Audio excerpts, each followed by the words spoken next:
Assalamualaikum warahmatullahi wabarakatuh. Perkenalkan, nama saya Indi Aulia Indriani dari kelas 12 MIPA 4. Di sini saya akan menjelaskan hasil analisis saya tentang struktur dan kaidah kebahasaan dari novel Amba dan menjelaskan sedikit sinopsis dari novel Amba. Sinopsis dari novel Amba. Tahun 2006, Amba pergi ke Pulau Buru. Ia mencari seseorang yang dikasihinya, yang memberinya anak di luar nikah.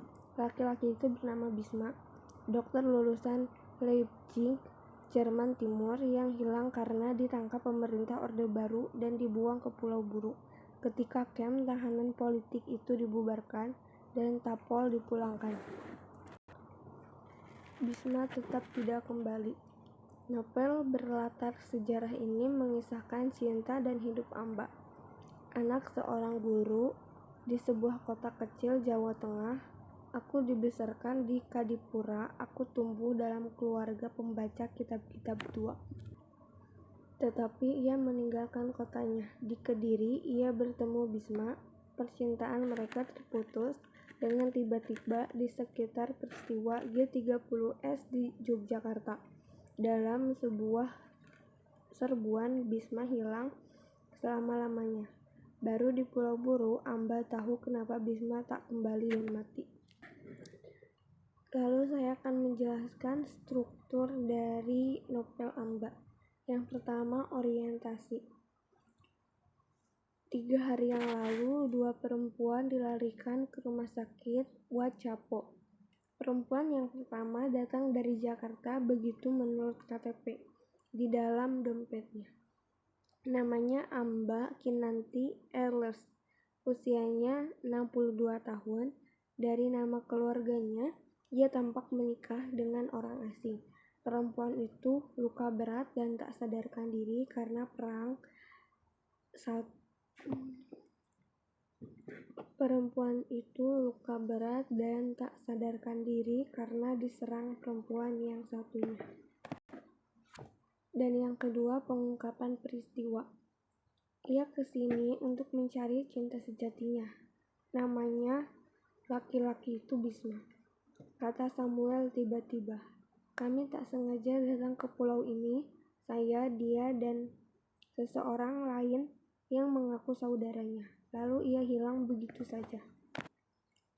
Mereka bertemu pertama kali beberapa minggu lalu di kapal Pelni yang berlayar 3 kali seminggu dari Ambon ke Buru. Nama kapal itu Rambelu. Perempuan itu tidak sendirian, ia ditemani seorang laki-laki sebayanya. Usianya 65 tahun, namanya Zulfikar Hamzah. Ia sahabat Bisma dulu. Atas permintaan Amba, selama di Pulau Buru, laki-laki itu berpura-pura menjadi saudaranya. Mereka ke Pulau Buru untuk menyelidiki keberadaan seorang yang dikabarkan telah meninggal di pulau ini, seorang bernama Bisma. Dan bagian ketiga, racing action atau menuju konflik. Semuanya berlangsung dalam 15 detik. Tapi keajaiban ini mengguncangkan dan meruntuhkan semua formalitas di ruangan itu. Dari balik pintu yang sekarang terkuak lebar, Samuel melihat wajah inspektur polisi alias si kampret mengintip ke dalam ruangan dengan seringai beruang. Dan yang keempat, complication atau puncak konflik. Konflik dari cerita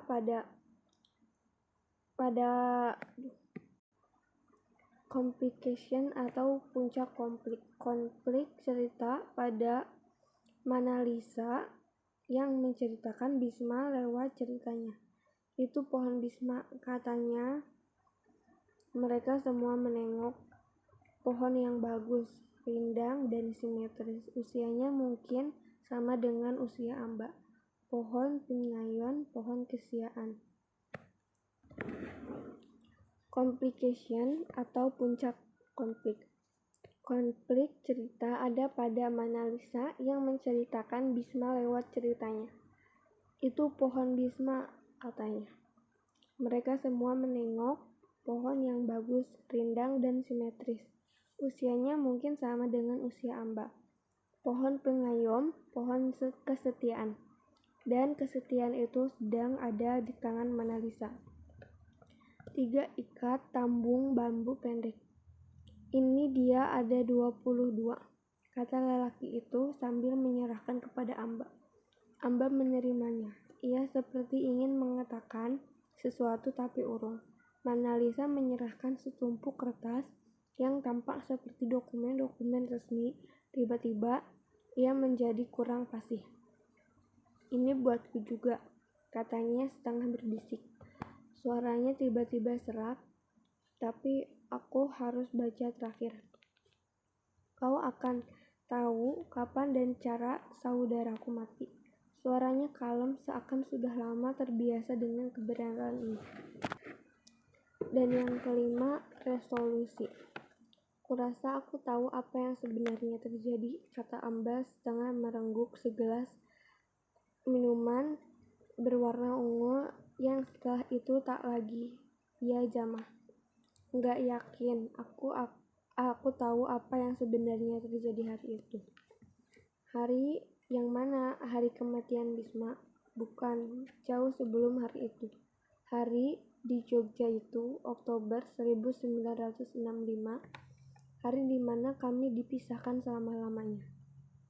Baru sekarang setelah menunggu hampir setengah abad ia mendapatkan semua jawabannya.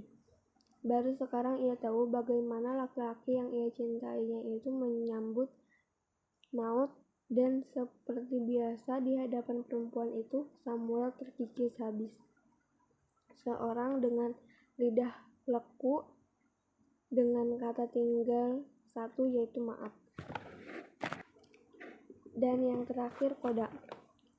Tahun 2006, Amba pergi ke Pulau Buru. Ia mencari orang yang dikasihinya yang memberinya anak di luar nikah. Laki-laki itu bernama Bisma, lulusan dokter Leipzig, Jerman Timur yang hilang karena ditangkap pemerintah Orde Baru dan dibuang ke Pulau Buru. Ketika kem tahanan politik itu dibubarkan dan para tapol dipulangkan, tetapi Bisma tidak kembali. Kaidah kebahasaan dari novel Amba. Pertama, kalimat bermakna lampau. 1. Apapun yang terjadi di balik layar, rumah sakit itu bangga karena telah menyelamatkan jiwa perempuan yang bernama Ambar itu. Kedua, dan ketika pengawal membuka pintu samping. Kedua, penggunaan konjungsi yang menyatakan urutan waktu. Pertama, tak lama kemudian, sejumlah detail telah diketahui. 3. Penggunaan kalimat tak langsung. Tiba-tiba Samuel mendengar desah protes dari sebelahnya. 4. Penggunaan kata kerja material. Penduduk setempat hanya mengangkat halis. 5. Menggunakan banyak dialog. Jangan meminta maaf, salut Amba. Hari yang mana? Hari kematian Bisma. 6. Menggunakan kata sifat yang menggambarkan tokoh, tempat, atau suasana. Pohon yang sangat bagus, rindang, dan simetris. 7. Menggunakan kata kerja mental. Aku diam-diam percaya dia jauh lebih hebat. Terima kasih. Sebelumnya mohon maaf jika ada kesalahan, karena saya sedang diproses belajar. Terima kasih. Dan sebelumnya mohon maaf jika pembawaan saya dengan menceritakan sinopsis dan menganalisis struktur dari novel Amba kurang tepat karena saya sedang sakit sariawan. Terima kasih. Assalamualaikum warahmatullahi wabarakatuh.